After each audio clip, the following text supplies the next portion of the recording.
Magandang gabi sa lahat. Ngayon po ay araw ng Black Nazaren. Araw din po ng kamatayan ng aking kapatid kaya nagluluksa ako. At pasensya po sa isang buong araw ay hindi po ako nakapag-vlog. Ako'y sobrang haba ng tulog po. Napanaginipan ko pa yung kapatid ko na namatay noong January 9, 2021. At magandang gabi kay Attorney Bumbit Abad, Attorney Manny Topacio, kay Attorney Cirilo Sabare. Mga attorney si Attorney Bautista na kaklase ni Attorney Gadon. Kay sino pa? Kay Attorney at Danilo Pilayo. Marami pang iba na mga si Attorney Zachary Estacio na sana'y gagaling ka na sa iyong kalagayan sa stroke. At bago ko, ididikit ko sa inyo po yung vlog na ito ngayon.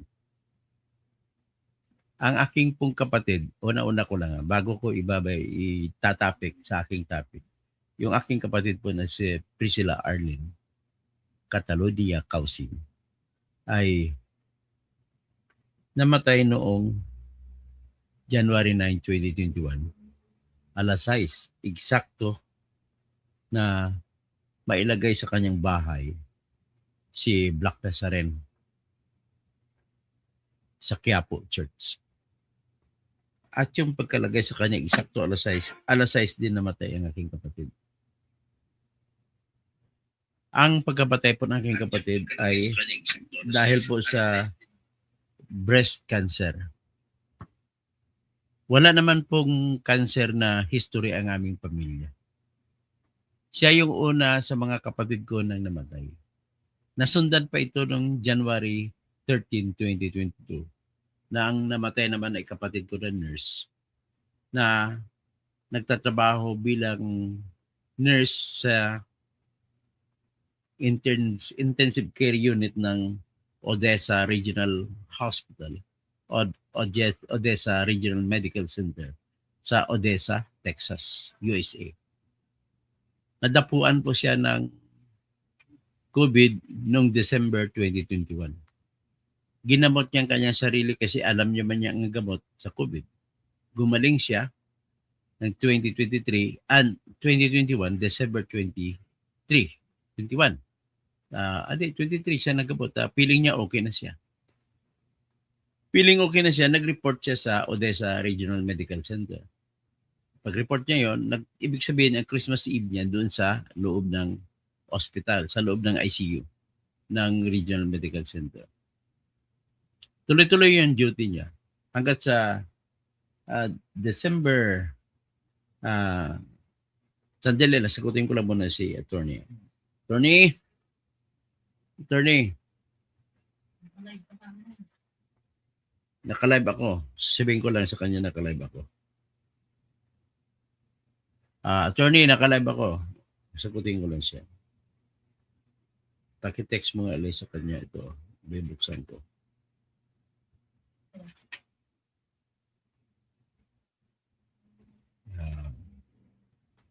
Pagka-text mo dito, send mo. Naka-live lang ako. Ngayon, naka-live ako ngayon. Sabi ko, Attorney, Bumbit Abad, naka-live po ako ngayon. Ang nais ko lang po sabihin ay pagkatapos ng si kapatid ko na si Yugi, ang pangalan, Yugi Marcier, nag-report siya, ginaling niya sarili niya sa COVID, report siya hanggang December 31, New Year's Eve, doon pa rin siya sa loob ng ospital. Tapos January 1, January 2, January 3, nagkasakit naman siya. She fell ill, at pinauwi siya ng ospital. Pagkatapos, na-alarma yung kanyang kapwa mga nurses na mga Pilipino, kinontak siya at nirush naman siya sa ospital kung saan siya nagtatrabaho. That rushing happened on January 8. Pinakabahan ako na nasa El Nido ako noon, nasa dagat. Tinatawagan ako at kinukuha yung aking consent kung i-intubate ba yung aking kapatid. So they called me directly. And on December 13, ng umaga, nasa dagat po ako, nag-i-inspect bilang isang abogado. Ini-inspect ko po yung Intalula Island doon sa El Nido para kasi ipaglaban ko po yung katutubo na kinunan po kinuha sa kanila yung Intalula Island, kinuha ng Ayala Company na 3 knots. So habang nasa dagat ako papunta ng Intalula Island, tumawag sa akin ang ospital. At right there and then, malakas naman ang signal sa dagat sa Bakwit Bay o di kaya El Nido Bay. Kasi dating pangalan ng El Nido ay Bakwit. Nakita ko sa aking screen ang kapatid ko naghihingalo. So, I just spoke, nagsalita lang ko, hoping na narinig ng kapatid ko yung aking salita. May sakit, no? Nang araw na yun, na-pass out siya, namatay. Ang kasunod naman, hindi natitigil itong kamalasan sa aming pamilya. 2022 naman. 2022 namatay yung kapatid ko na nurse. 2023, kasunod kong kapatid naman na board member na South Cotabato, namatay, cancer din. So that was on June 10. So too much. Parang nagre-rebuilde ang damdamin ko. Sabi ko parang kini-question ko na yung Panginoon. Na may Panginoon o may ala ba kaya? Bakit ganito nangyari sa amin? So hindi pa, as if that was not yet enough. On June 21, 11 days apart, 11 days later, namatay yung aking ina. Nasa ICU naman ng Dr. Pingoy Hospital sa South Cotabato. Yun ang aking kapalaran. Ang kamatayan naman ng aking ina at ng aking kapatid na isa na board member na nahasin po yung kanyang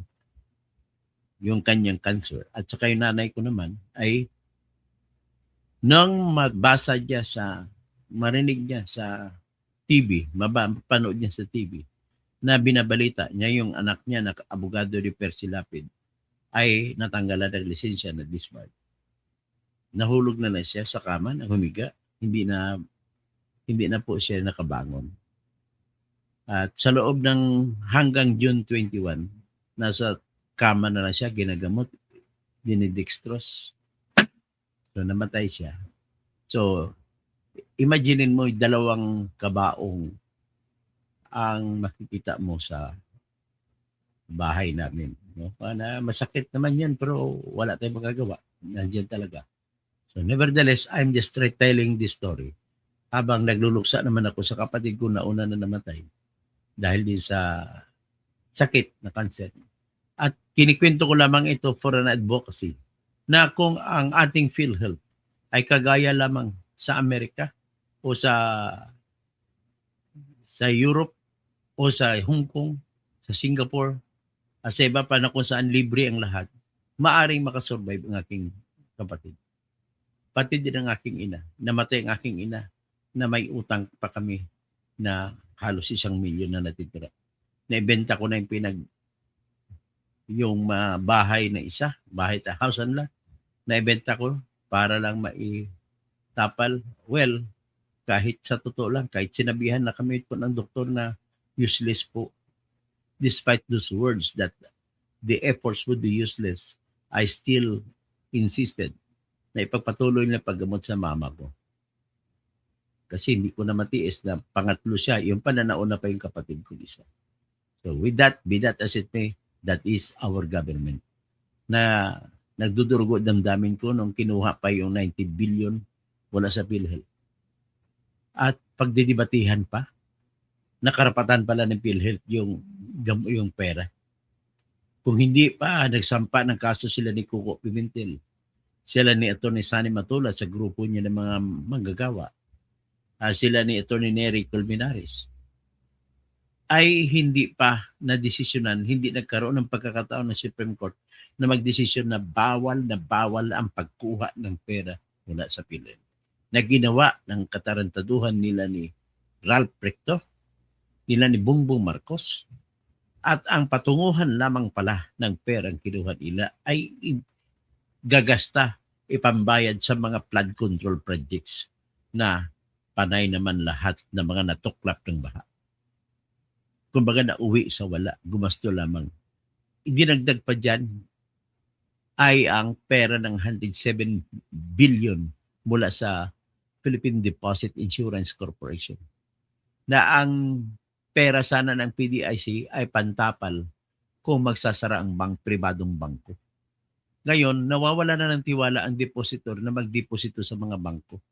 Kung magdeposito ngayon ang mga depositor paunti-unti, mas maganda pa kasi, sa totoo lang, ang pera ninyo, imbes na deposito nyo, igamitin nyo na lang po sa negosyo. Maliban dyan ang baba ng interest rate, 3% per annum. Tapos kung umutang ka, mahigit 12% per annum ang bayad mabalik. So it's better, kung may pera ka marami, it's better na magsarili ka ng vault at doon mo gagastusin. Basta sigurado ka lang na hindi naman kagalingan ng pagmamanage mo sa negosyo. Basta lang, tuloy-tuloy lang at faithful ka lang sa monitoring ng iyong negosyo. Mas hindi masisira ang iyong mawawala ang iyong pera. Kaya nagluluksa po, kinikwento ko, this is another form of incompetence ni BBM. Kasi kung ba galing ang presidente, hindi niya papayagan yung kukunin ang pera na 90 billion mula sa kaban ng PhilHealth at ang 107 billion or 117 billion mula sa kaban ng Philippine Deposit Insurance Corporation. So kung may matumba ngayon na bangko, bababayaran ba kayo ng PDIC ang mga depositor? Yung PDIC po na pera ay pang-refund sa mga depositor na magdideposito o nagdeposito sa mga bangko na nagsara. So, paano ngayon titiwala ang mga depositor, mga publiko? Kailangan po i-deposito sa mga pribadong bangko ang pera kasi bakit? Kailangan ng mga bangko ng kapital. At isa sa pinakamalaking capital source ng mga pribadong bangko ay mga deposito sa kanila. Ang mga pribadong bangko po natin ay sa mga pangunahing mga entity o mga organisasyon na nag-finance po ng operation ng pamahalaan natin. Ang pamahalaan po natin ay hindi kagad-agad makakuha ng buwis, makakolekta. Kaya habang hindi nakakolekta, umuutang po sila sa mga bangko, mga pribadong bangko. Sa pamamagitan ng pagbigay ng cheque, papalitan. Ang cheque ng Bank ng Pilipinas, ng gobyerno ay tawag diyan treasury warrants or treasury bills. Na kapag inisyo yung cheque na yan, ay babayaran ng Pilipinas sa loob ng 90 days, may 30 days, mayroong 1 year. Ganun po ang operation ng ating pamahalaan. So that is how important are the private banks sa ating bansa. So, ang nangyari, makikita mo naman sa pattern. The proof itself is in the budget. 2022, nang pumasok kay Duterte na huling budget, maliit lang na 4 trillion ng ata. Tapos pumasok si BBM, ginawa niyang paunti-unti, 5 plus trillion. Tapos kasunod, 6 plus trillion. Hanggat sa ngayon, 6.7 trillion. Bakit po pinataasan ang budget pagkakagastusan? Yung kita naman ng bansa natin, hindi naman tumataas. Ang kita kasi ng bansa ay nagmumula po sa mga buwis ng mga negosyo. Ngayon, kung walang negosyo, walang kita din ng gobyerno. Kasi walang buwis na makukuha. Sa ngayon, pagpasok po ng 2026, marami po mga negosyo, mga malilit na negosyo na nagsara. So, walang makukuha na buwis mula dyan. Ang buwis po dyan ay kada transaction may buwis makikita ang gobyerno. So, paano pa ngayon? Umunti-unti, nawawala na. So, paano ang pagpataas ng, sabi ko na, ang pruweba na mahina ang gobyerno natin ay yung tumataas ang budget, kaya 6.7 trillion. At ang tinataya o ini-expect nila na income ng gobyerno sa 2006 ay 4 trillion. Ang unang tanong, makukuha pa ba kaya ng pamahalaan natin ang 4 trillion na expected or target income mula sa buwis, mula sa mga taripa sa kwan na napupunta lamang sa smuggling, mula sa mga kung ano pa pagbebenta, mga fees? I doubt. Tapos, yung 2.7 trillion ay uutangin pa nila. Tanong, may magpapautang pa ba kayo sa inyo? Utangin nila, magbebenta sila sa pamamagitan ng public auction, ibebenta nilang treasury warrants at saka treasury bills. Ang tanong, may sasali pa ba sa bidding na bibili ng treasury bonds ninyo? Yan malaking tanong. At itong malaking tanong na to ay nasa sagot ng mga katotohanan na maraming mga pangyayari na nangyayari na hindi dapat mangyari. Aklain mo, pinakahuli, ngayong araw lamang, nag-withdraw ng support ang isang colonel, PMA graduate of 1992. Nag-withdraw siya ng support kay BBM. Pero maintain pa rin ang support niya sa Constitution at sa ating bansa. Pero withdraw lang siya ng support kay BBM. Ang dahilan niya ay incompetence. So, ipapakita ko ngayon ito. Kaya ang pag-withdraw ni Colonel, full-fledged Colonel Audi Munggaw, isa po siyang kasapi ng Tabak Division. Tabak Division po, first division ng Army, na isa sa pinagpitagang grupo ng sundalo sa Army level. Marami na po siyang assignment na pinupuntahan hanggang sa buong Pilipinas, lalo sa BARM region, sa Tawi-Tawi, sa Cotabato, at saka Lanao. Yan po yung kanyang iniikutang assignment nung siya nagtataba pa. Kasi ang mga sundalo po, hanggang major, field work. So ngayon, hindi na siya major, office work na siya. Yan po. Ang isang nag-withdraw nito ay pinag-aral ng Pilipinas bilang isang sundalo. At lahat yan ay gastos ng Pilipinas. Yung kanyang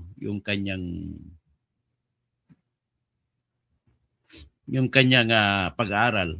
At nag-aaral din siya sa University of the Philippines. At siya po ay kasapi din University of the Philippines Alumni Association. So, ganun po yung record nung Munggaw na to. Pakita ko sa inyo yung kanyang Facebook page. Siguro, kayo. Papakita ko lamang ang kanyang page para makilala nyo kung sino siya.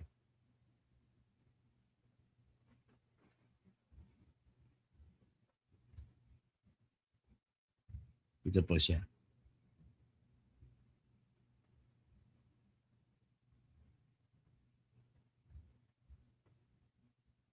Yan po yung cover page niya. Hindi ko alam kung bakit gano'n ang cover page niya.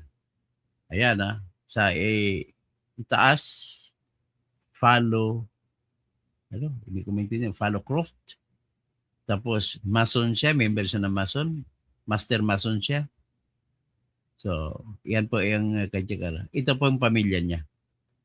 Ayan, yung family. Ayan, kaya, ang pamilya na rin yan. So, anyway, ito po yung kanyang mga post. Believer siya si Dato Maricudo. Dato Maricudo po ay warlord ng Panay Island. Yung tawag niyan, the most famous warrior chieftain associated with pre-colonial Negros Island. Yan, tinawag niyan. At siya po ay graduate ng MNSA.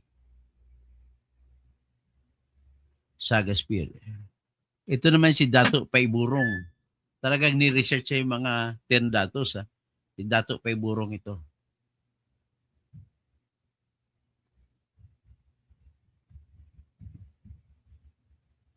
Tapos,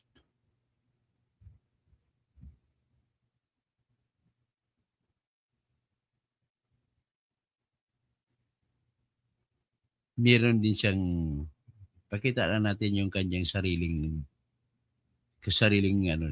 post niya.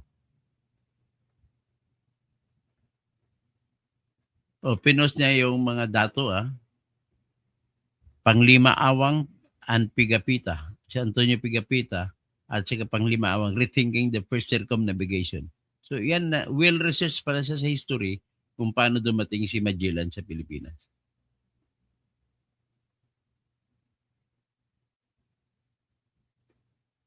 Idol niya rin si Miriam Santiago. Shut up! What on earth were you thinking? Pag hindi mo pinapaliwanag yan, ang ibig sabihin, ikaw nagnakaw niyan. Shut up! Pero paborito ni Audi Mungaw si Miriam Santiago. So may pinapresent siya na briefing. Okay, mga tropa, makinig kayo. Mission natin ngayong hapon. I-secure natin ang supply convoy na inatake sa may barangay Lantawan. Base sa recon, may 3 armadong grupo sa area. Ang entry point natin dito sa may ilog. Alpha team sa kaliwa, Bravo dito sa kanan. Main element, kasama ako, dadaan dito sa gitna. Pag na-clear, ito ang okay, mga tropa, makinig kayo. Mission natin ngayong hapon. So yan, mga tauhan niya yan.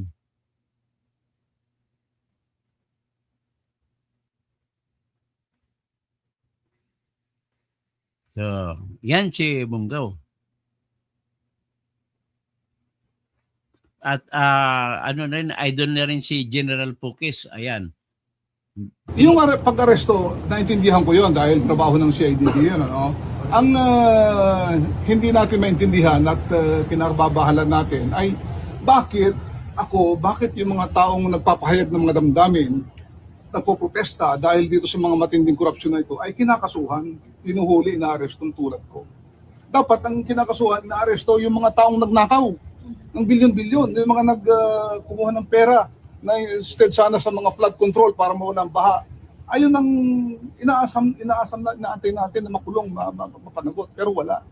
Yung pag-aresto, naintindihan ko yon dahil Pinos ni Audi Mungaw yan sa kanyang page. Kung mga sinusuportahan niya, ito naman pinos niya si Hunasa noon. Hirap na nga natin. Kinurakot mo pa yung flood control. Nakakainis talaga.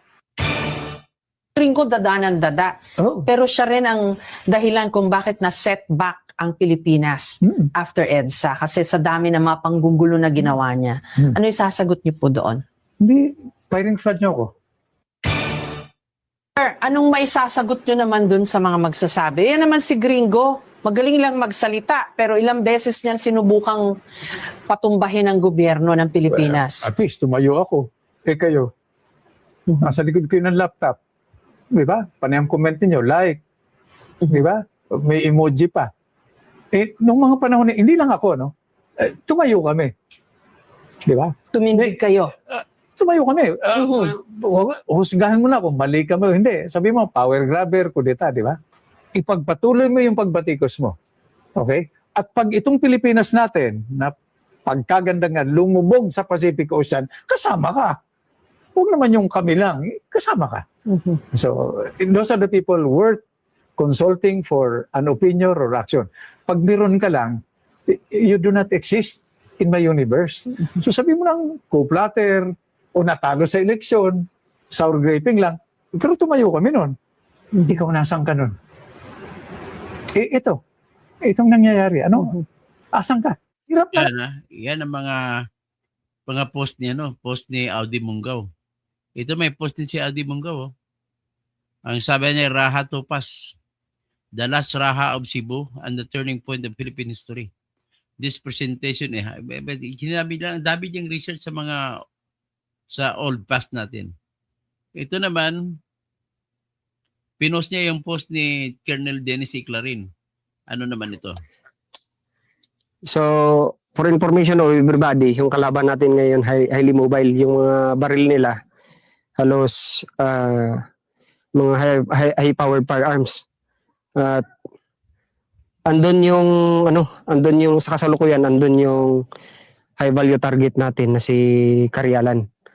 So, latest info, 3 na yung nalaga sa kalaban dun sa encounter nila CO. So, yung kalaban withdrawing papuntang kalsada, kaya dapat makuha natin yung part ng niyugan yung na-briefing ko kanina sa inyo. So, para makapag-establish tayo doon, then after doon, forward na tayo. Dikitan natin ng dikitan para ma-shield yung area.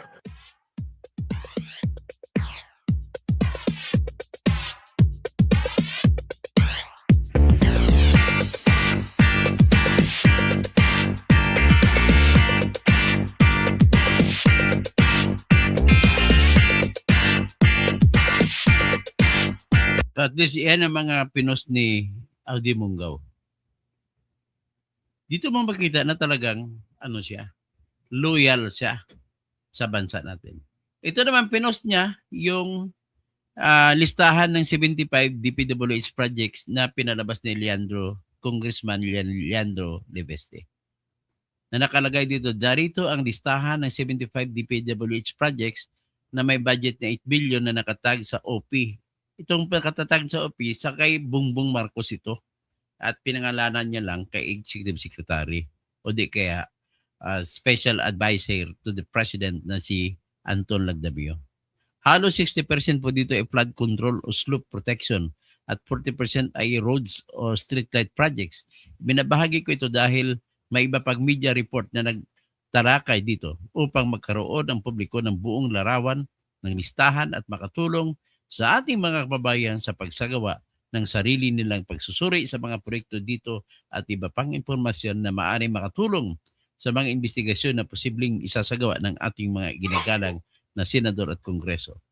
So, hindi natin alam kung sino talaga yung OP o ASAP na nakatag bilang proponent ng 8 billion na may proyektong tinanggap ng DPWH. Ang tag na ito ay kahawig ng mga acronym Office of the President, Executive Secretary at Special Assistant to the President. At maaring tumutukoy ito sa mga opisina, hindi sa mismong mga tao. Naniniwala kung hindi ito si dating AS Lucas Bersamin.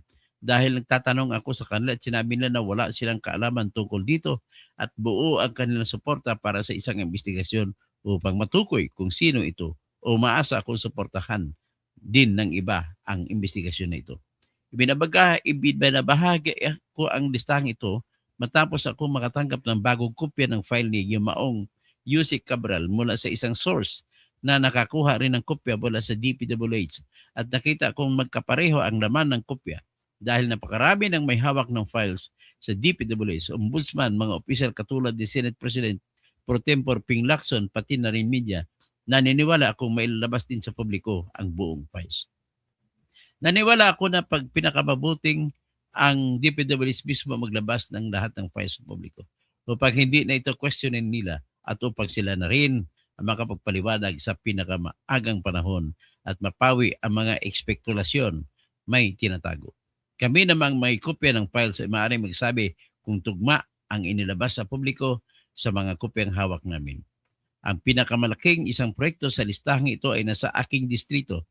Ang unang distrito ng Batangas, 300 million para sa streetlight sa Tagaytay na Sugbo Highway na iginawad sa New Rich General Contractor Services and Trading Company Incorporated sa halagang 280,816,956. 233,624 bawat streetlight. Dahilan upang maging isa na rito ang pinaka-overpriced. Magbiro mo isang streetlight, 233,000? Laki-laki na gastos ah.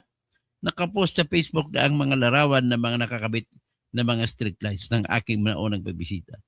Nakalista sa ibaba ang mga proyekto at mga kani-kanyang halaga. Maaaring kayong mag-research tungkol sa aktual na proyekto ng DPWH. So, tingnan natin ito.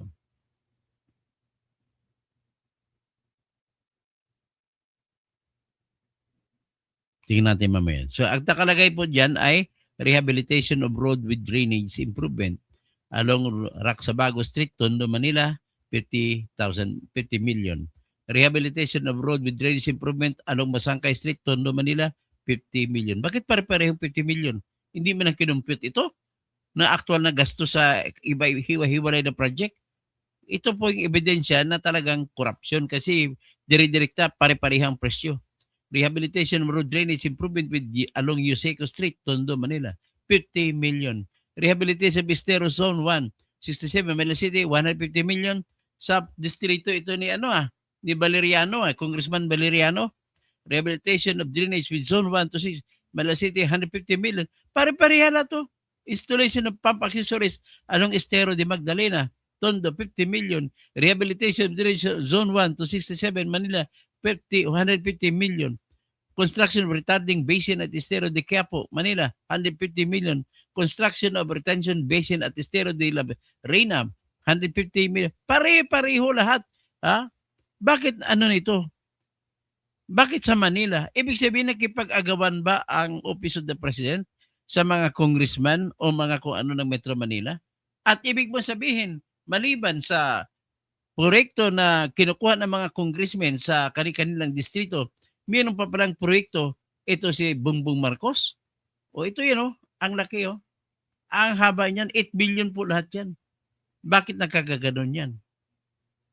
O, yan ang project na street lights na hindi alam sa distrito naman ng Batangas papuntang Nasugbu. No? Hindi alam ni Leandro Mendoza kung paano nangyari yan. At tapos ang isa, 300 billion para ang lahat. Ang isang poste na yan, 233,000. Grabe, maniwala ba kayo mga engineers? So, maniwala kayo, yan ay solar light. 233,000 isa niyan ang poste. Mura-mura niyan. Yan po yung pinapakita ko po ay yan po yung mga nakalagay sa mga paboritong pinopost ni Audi Mungaw. Na ibig sabihin, sa mga post niya ay talagang makikita mo kung kanyang damdamin. Ito, 2018 pa pala siya na-confirm na bilang kernel. Hanggang ngayon hindi siya na-promote. Anong meron diyan? 2018 siya naging full-fledged kernel. Dapat ito may sinabi rito, dapat maging handa sa bukal na loob ni Pangulong Marcos na ialay ang sukdulang sakripisyo. Nabigyan na siya ng pagkataong pamunuan ng bansa, ngunit bigo siyang gampanan ito panahon na upang ipakita ang tunay na pagmamahal sa bayan. Retired Marine Major General Edgard Arevalo. Yan nagsabi ni. Yan ang mga pinupost ni Audi Mungaw sa kanyang Facebook page. So, kita mo ang mga persons with integrity and evidence of loyalty and evidence of sacrifice ay kumukontra ngayon kay Bongbong Marcos. So, ano ibig sabihin yan? So, the last to expressly say na walang kwenta si Bongbong Marcos ay si Colonel Audi Mungaw. Tingnan natin yung kanyang iba pa. Paborito niya rin si senior ni premier na si Captain Dado Clemente. Premier din yan. Ang paborito niya rin, ito rin si Dean Chase na nag-expose na si Bongbong Marcos ay nagpapuwit. Nagbayad ng $40,000 para lang puwitin siya ng isang malaking mama, pugi na mama. Ito naman, will research talaga si Audi Mungaw. The Lumad are made up of 18 ethno-linguistic groups, including the Manobo, Agobo, Subanon, Bukidnon, Mandaya, Blan, Taboli, Teduray, and many others, each with their own language, traditions, and ancestral lands, mostly in Mindanao. The Lumad are made up of 18 ethno-linguistic groups, including the So baga, ang puso ni Audi Mungaw ay nasa mga Tibuli. So pinost niya rin dito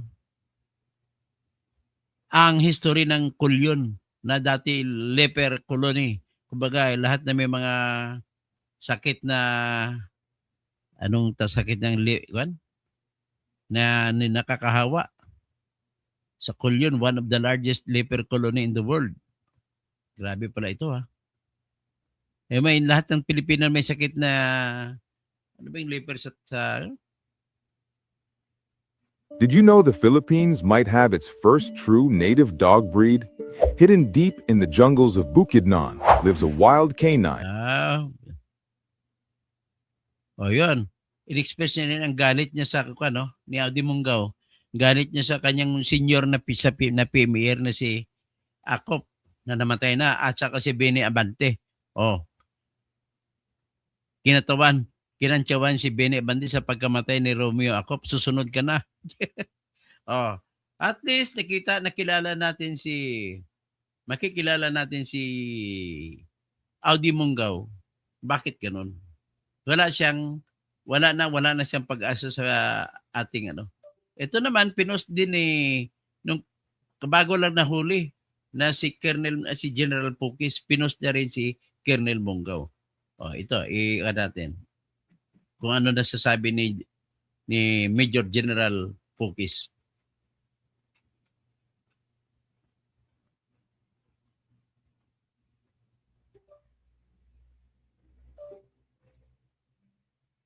Yan. So itong pinost ni General Pukis kay Audi Bugaw. AP Colonel publicly withdrew support from President Marcos. Yan ang sinabi niya. Tapos ang salita na binanggit ni Muslim ata si Colonel Mongaw eh. Colonel Mongaw, Muslim siya ang religion niya. Kasi nakasalita siya unang-una bago siya magsalita. Kasi ganito talaga ang tradition ng mga Muslims kapag nagsalita publicly. Assalamualaikum warahmatullahi wabarakatuh. May the peace, blessings, and mercy of God be upon us all. Effective today, Friday, 9 January 2026, I, Colonel Mongaw, of DAS 10933 Infantry, MNSA, PA, dapat withdrawing my personal support to our President and Commander-in-Chief, Ferdinand Bongbong Marcos Jr. Sobra na! Tama na! The Filipino is worth fighting for. Yan po sinabi niya. Ay, nako.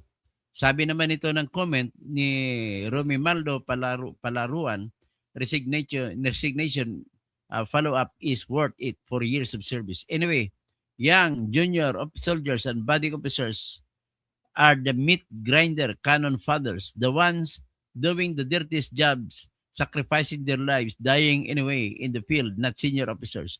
Time to retire, Colonel. You've done your share. Enough with incriminating talks detrimental to service and those still devoted, loyal to country and people. Or General Pukis, crusade versus corruption. Say all you want, freedom of speech and right to redress. Civilian, just don't forget, mapusasan din, enjoy retirement. Yan ito. Yan ang mga sinasabi niya. Ibig sabihin po, yung mga taong ito, the men of honor, kung ako tanungin ninyo, ay nagsakripisyo sa kipaggera, nabuhay sila, hindi sila na tamaan ng bala, at ito ngayon nagre-resign. Anong ibig sabihin? Ito naman, merong isang post naman dito, sa page ni Major General Pukis, na pinost niya yung salita ni Ben Banyaris. Colonel Audi Bungaw, kahanga-hanga ka. Sa panahon na marami ang nangingiming magsalita ng kanilang pagkadismaya sa gobyerno ni Bangag, ito ka at naglalakas loob na ipahayag ang totoo. Ang sabi niya, effective today, Thursday, 9 January 26, I, Colonel Audi Bungaw, with 34 years of active service, reaffirms and supported the armed forces of the Philippines and the state as mandated by the Constitution. As a Filipino, I am respectfully withdrawing my personal support to Mr. Ferdinand Bongbong Marcos Jr. He has lost his moral ascendancy to lead the armed forces as Commander-in-Chief and govern the Filipino people as President of the Republic. Sobra na, tama na. The Filipino people is worth fighting for. Yan. Sabi niya, mabuhay ka sir. Sana ay dumami pang katulad mo. Sinibak na at kakasuhan dahil sa pagsabi ng saloobin. Mongaw had been removed from his post and is under investigation, according to his immediate commander. In a post on Facebook, Major General Michael Logico, commander of the Army's Training Command, said Mongaw was officially relieved of his post Thursday evening, January 8. Dapat, January 8 pa lang pala, after a supposed post of this in which he purportedly withdrew his personal support from Marcos went viral. Investigation is underway to determine administrative and legal charges that may be imposed upon him in relation to his online statement. Ayan, mga statement of support naman ni Ben Banyaris kay Colonel Audi. Snappy salute, sir. Colonel Audi Mongaw, mabuhay ka. So, yan po. Army Colonel, binawi ang suporta kay Marcos. Inulit lang ni Men na support na statement na pinopost ang mga ginawa ni Colonel Mongaw. Meron dito mga unti-unti nang kumalas. Nag-withdraw umano ng suporta si EP. Hindi lang umano, tanggalin mo salitang umano. Ito na po ang estado ng bansa natin ngayon. Ladies and gentlemen, yung nangyayari po ay pruweba po na si Bongbong Marcos ay zero. Negative 27 po siya ngayon sa pinakahuling survey na ginawa ng Publicus Asia. Ito yung survey na ito isumunod sa survey na ginawa naman ng SWS kung saan ay -3 si Bongbong Marcos. Sa Pulse Asia, -14 si Bongbong Marcos. Dito naman sa Publicus Asia, -27. Nakakahiya ka. Ito ngayon, ang patunay, isa palang outstanding UP alumnus si Pukis. Si Audi. Major General, si Colonel Audi Munggaw. Ito po, pakita natin. Awardee siya sa University of the Philippines. Bilang isang outstanding alumnus ng UP. Ito po. Outstanding jubilarian ng University of the Philippines. Ito siya. Katabi siya nakaitim na barong. Ayan. Palakihin natin kaya. Ayan. Ito siya. Mukhang kamukha ni Abante ito isa. Ayan, si Audi Munggaw. Outstanding jubilarian and professionalism. Tapos, professional. Ibig sabihin, professional si Audi Munggaw sa pag-withdraw ng support. Ganon pong ibig sabihin yan. So, ito po, mayroon din siyang pa-picture pag after the awarding. Sa background, may background ng seal ng University of the Philippines. Ayan. So, hindi basta-bastang sundalo ito si Munggaw. Ayan siya. Member din siya ng kilalang-kilala na Mason. Ayan. Mason pala siya.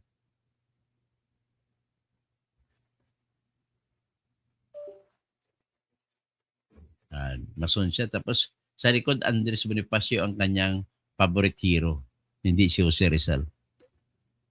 Tapos, ipakita natin litrato ni Colonel Munggaw na katabi yung the great statwa ng lion sa papunta sa Baguio City.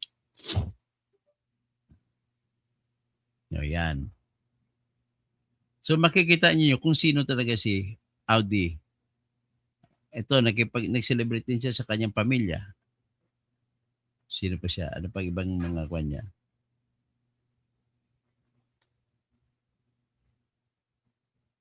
Yan. Nevertheless, what we would want to show now ay i-summarize natin ang mga kapalpakan ni BBM. Along with that. So, naniniwala pa ko na majority ng mga sundalo tamatahimik lamang. Umabot lamang ito sa tinatawag na explosion point, yung damdamin ni Colonel Audi Munggaw. At may lumabas na nagpalabas ng mga statement, parang minamaliit nila yung ginawa ni Colonel Munggaw. Na kaya daw pala siya na naglabas ng statement na gano'n dahil hindi daw napopromote. Tama kayo, hindi siya napopromote since 2018 hanggang ngayon. Class 1982, kanyang mga kasamahan ay mga general na lahat, ang kanyang kapantay, mga kaklase niya sa PE, sa PME. At siyempre, may mga hindi rin PME diyan, naging general na rin. Yung mga gumraduate sa OCS, sa Officers Candidate School, at yung mga ROTC graduates. Ganun po katindi itong kawalang kwenta ang ginagawa ni Bongbong Marcos. You must resign. Unang-una, hindi natin maitatanggi na nagkakaroon ng nakawan sa almost 2 trillion na project sa flood control. Flood control pa lamang yan. At ang pagkanakaw niyan ay nagawa. Naging posible ang pagnanakaw dahil may pundo ang mga proyektong yan. At ang mga nagnanakaw dyan, nailabas na rin mga congressmen, napakarami. Lahat dyan congressman nakialam. At ang mga congressmen ito, 215 sa mga ito ay pumirma para sa impeachment ni Sara. Nang ibig sabihin, mga kakampi ni Bongbong Marcos. At hindi natin may tatanggi na yung mga maraming mga proyekto na hindi nagawa. Nang ibig sabihin, kung hindi nagawa, ay binubulsa na lang kaagad ang buong halaga sa bawat proyekto. At hindi rin natin may tatanggi na yung mga proyektong ito ay nangyari pa pala yung mga nakawan mula ng 2023, 2024, 2025. Na isinisisi nila na ang mga nagnanakaw na sa ngayon ay dahil daw nagiging ganun sila sa panahon ni Duterte. Illogical. Ginagawa niyo scapegoat si Duterte. Nakakahiya ka, BBM. So, ang hindi talaga natin may tatanggi, ang lahat po na pumirma sa pag-impeach kay Duterte, kay Sara Duterte, ay mga bata na nagkamal, mga bata ni Marcos. Kaya yan pong ebidensya na incompetent ka. Na dapat sana mga pera na yan ay napupunta ng tama. Imaginin mo kung tama lamang pagkagawa ng flood control projects. Hindi nasisira ang bilyon-bilyon ng mga maisa natin, mga palayan natin, at iba pang mga taniman ng pang-agrikultura sa ating mga probinsya. Hindi nalalayo ang Region 1 na pinakamaraming nakawan na nangyari sa flood control. In-report ka yan sa privilege speech ni Ping Lacson, yung La Union. Hindi lang niya na-report, pero sa Pangasinan, na-report ko napakaraming mga proyekto na ginawa lang kunwari, tapos na hindi naman tapos. Sa Ilocos Norte, lumabas lang later on na sa aking investigasyon ay napakaraming mga proyekto si Sandro Marcos na hindi man lang mga substandard at hindi nagawa. Ang dalawang congressman dyan sa Ilocos Norte, number 1 si Sandro Marcos. Napakarami sa kanya. Number 2 si Michael Angelo Marcos Barba, pinsang buo ni Bongbong Marcos. Sa kanyang mga proyekto sa bayan pa lamang ng Nueva Era, 36 na flood control projects, 31 po mga kumpanya ni Diskaya. So ano ang punto? Bakit nyo kinakasuhan si Diskaya? Ako tanungin nyo, ang sagot ko dyan, kunwari lang yan. Kasi oras na magsalita ang Diskaya kapag inupo sila sa korte, sasabihin ang totoo na ginagamit lamang ni Bongbong Marcos ang pangalan ng mga Diskaya corporations para ilagay na kunwari mga Diskaya ang kumontrata sa mga proyekto ng flood control sa Ilocos Norte. Pero ang katotohanan ay sila-sila rin ang nagpapagawa kuno pero hindi ginawa. So ngayon, sasagutin ng mga Diskaya, magpapakulong mga Diskaya sa mga proyekto sa Ilocos Norte na hindi nagawa. Mga Diskaya ang sisintensyan dyan. Although ang gumawa ng katarantaduhan ay si Sandro Marcos. Kasapi o kasama niya, kasabot niya sa pagnanakaw ng pera dyan sa Ilocos Norte ay si Regional Director ng DPWH na si Roniel Tan. Si Roniel Tan ang kumausap kay Diskaya na gamitin nila ang mga korporasyon ng mga Diskaya para sa mga proyekto at sila-sila ang magpapatayo kuno. Pero nakakalungkot. Makukulong ang Diskaya sa mga proyekto sa Ilocos Norte na hindi man lang nagawa na ang nagpapatakbo ng construction ay mga tao ni Sandro Marcos. At alam na alam ito ni Roniel Tan na Regional Director sa Ilocos Region ng DPWH. Si Roniel Tan po ay asawa o mister ng gobernador ngayon sa Quezon Province na si Helen Tan na isang numero 1 magnanakaw ng siya congresswoman pa. Kita mo yan? Babalik ang lahat kung himaayos lamang si BBM sa kanyang mga pagpatakbo ng mga flood control projects, walang nakawan sana na nangyari. Kaya, dami pang ginawa mo. Hanggang ngayon, napaimbestiga ka. Sino ang naikulong mo? Sino nakasuhan? Si Diskaya na babae. At saka si Diskaya naman na lalaki ay hindi may dadala doon sa Cebu sapagkat siya ay nakakulong sa Senado. Pero bakit ang kaso ni Diskaya ay yung Davao Occidental, Davao Oriental na project na hindi nagawa? Hindi naman sakop ng Duterte yung Davao Oriental. In fact, ang Davao Oriental ay control ni Romualdez. At ang congressman dyan at gobernador ay nasa pamilya Gonzaga. Biro mo mga proyekto nila na nakapangalan sa mga diskaya na kumpanya nila. Kinasuhan kagad sila ni Vince Dizon na isa ring tarantado na isang incompetent din. So ngayon, kinasuhan, nakukulong si Diskaya, parang diskarte yan nila.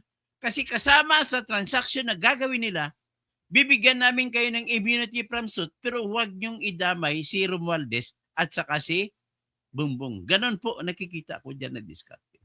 So all this, and many, many more ay ebidensya po na incompetent talaga ito si Bongbong Marcos. Kaya tama lang po ng ginawa ni Audi Bonggao na pag-withdraw ng personal support sa kanya. Pero ang support niya sa AFP, sa estado natin, sa konstitusyon natin, sa bansa natin, ay buong-buo pa po. Kaya, pag kayo maglala, titingnan natin anong development ito, anong gagawin na kay Colonel Bonggao. Pero umaasa ko, marami pang Colonel Bonggao, marami pang General Pokis na lalabas at lalabas. Ayokong dumating sa punto na agawin ng mga sundalo ang kapangyarihan mula sa kamay ni BBM. Dapat BBM mag-resign ka na. Yan ang pinakasolusyon dito. Maraming salamat po at magandang gabi sa inyo. The Charles Whiskey, usually money on the bank are all after tax. Don't know if you can double the taxation. Hindi pwede, bawal pong double taxation. Troll army na so hindi ko na maintindihan mga sinasabi mo.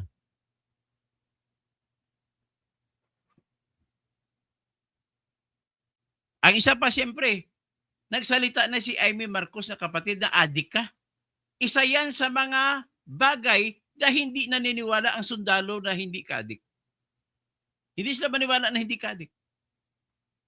Sa paniniwala, lahat ng sundalo, siguro pati lahat ng pulis, nag-aantay lang yan ng tamang oras. Ganun lang yung BBM. Do not wait for that time to happen. Resign now. Ang isa pa, hindi ka lang adik, isa pa, ulitin ko, may ebidensya po si Attorney Dean Chase na Cebuano na abogado na nandun sa California na papractice. Nang nilabas niya yung video nang nagsasalita na Mr. T. Kasi bakit Mr. T? Too big, napakalaki, pinangalanan ng Mr. T. Isang gwapong Asian-American na binayaran nila ni BBM at saka ni Lisa Marcos ng $40,000 at kumuha pa sila ng isang lalaki. So ibig sabihin, nagpabira po si Lisa at saka si Bongbong Marcos sa ibang tao. Ganon pala sila kadiri talaga. So isa yan sa mga dahilan na pag pinagsama mo lahat, mawawala ng gana ang military natin sa inyo. Ay, sino pa iba? Astra, good evening. Marlon Reyes, ang standard ngayon bilang politiko ay yung ginagawa ni Colonel ni Kong Libiste. Mas pinupuri ko si Kong Libiste at saka si Kong Mamaw, Miao Miao, at saka si Kong Eli San Fernando.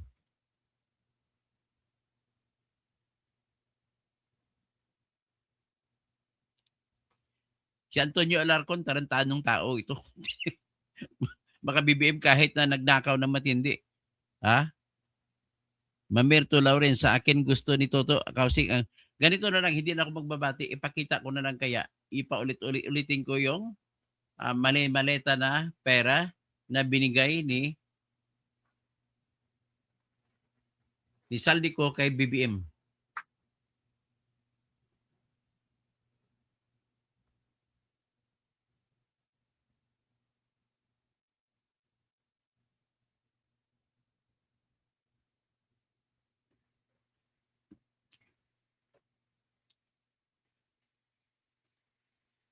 Ito, i-remind ko kayo sa mali-malitang pera na ibinigay ni Saldico kay Romualdez at kay BBM na hanggang ngayon hindi pa nakasuhan si Romualdez.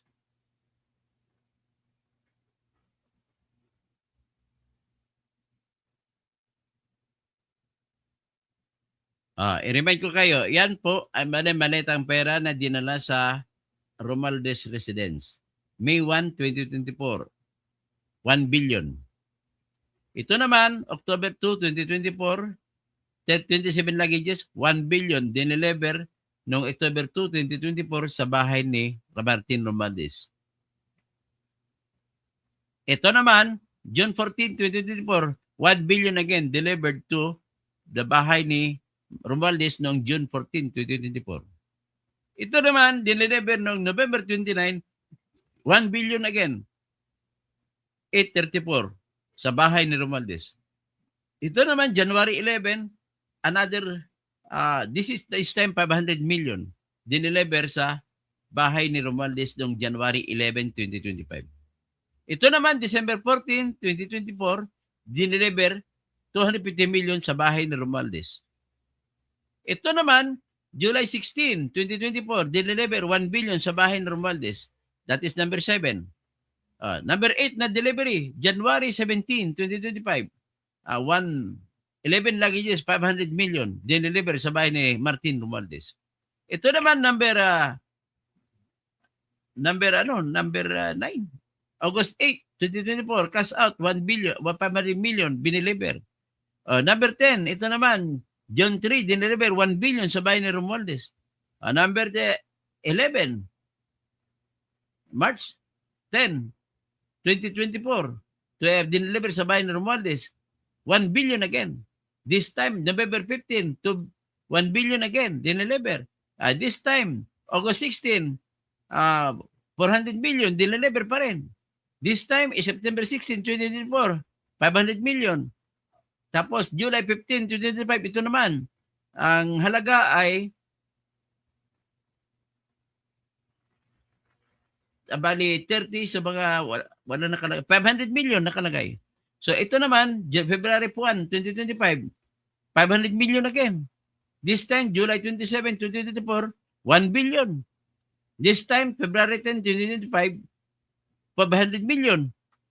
This time, May 14, 1 billion. 2024. This time, May 29, 2025, 500 million.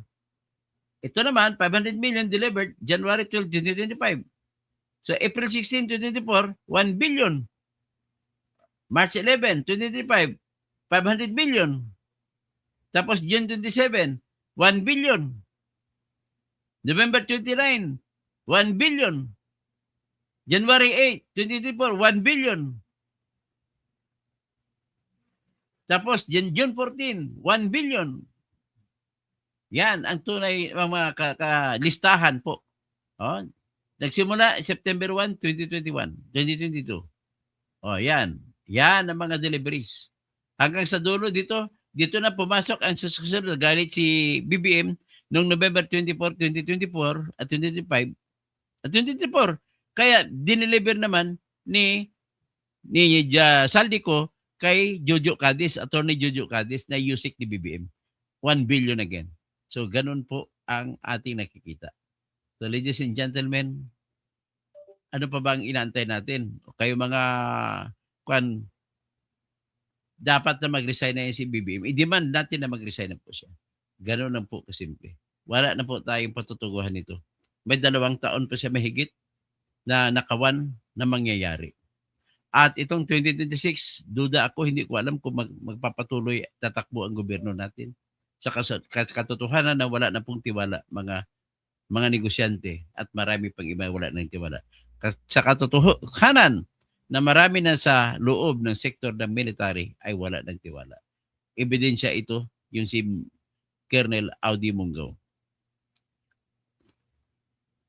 Isa rin gago yan si Trililing, more power, saka napakasinungaling na tao. Si Dragon Tigre, kung lahat ng pera na yan ay binigay na sana na mayaman, wala na mahirap Pilipino. So Marisa Chilerio, the end is near. Yan. Kaya mauso na ngayon ang My Way na kanta eh. No? The end is near. And so I face, yes. Tomorrow. Bakit punta ako sa Baytoy? Yes, tomorrow. Okay, goodbye po. Goodbye.